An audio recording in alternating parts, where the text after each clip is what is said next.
সাধারণত প্রশাসনের সিনিয়র কর্মকর্তারা মাঠ পর্যায়ে কাজ করেন না।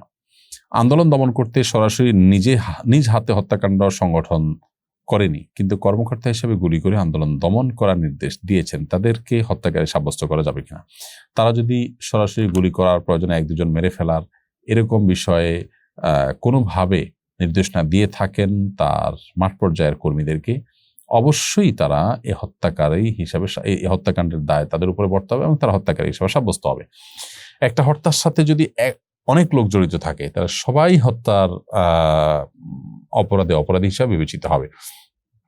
এক্ষেত্রে নবী করিম সাল্লাল্লাহু আলাইহি ওয়াসাল্লাম একটা হাদিস রয়েছে যে যদি গোটা পৃথিবীর সমস্ত মানুষ কোনো একজন মানুষকে হত্যার পেছনে জড়িত থাকে, কেউ অস্ত্র আগিয়ে দিয়েছে, কেউ নির্দেশ করেছে, কেউ বাস্তবায়ন করেছে, গোটা পৃথিবীর সবাই মিলে যদি একজন মানুষকে হত্যা করে, এই অপরাধটি এত ভয়াবহ যে ওই সব মানুষগুলোকে আল্লাহ তাআলা জাহান্নামে দিবেন এই একজন মানুষকে হত্যার দায় হিসাবে।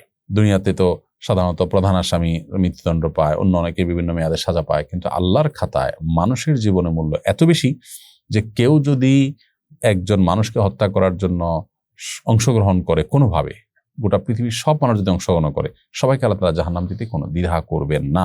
এত ভয়াবহ অপরাধ। এই জন্য যারা মাঠ পর্যায়ের কর্মী আছেন, যারা সেটা বাস্তবায়ন করেছেন, তামিল করেছেন, তাদের এটা বলার সুযোগ নেই যে আমি তো উপরে নির্দেশ শুধু পালন করেছি, আমার তো মন থেকে আমি এটা করিনি।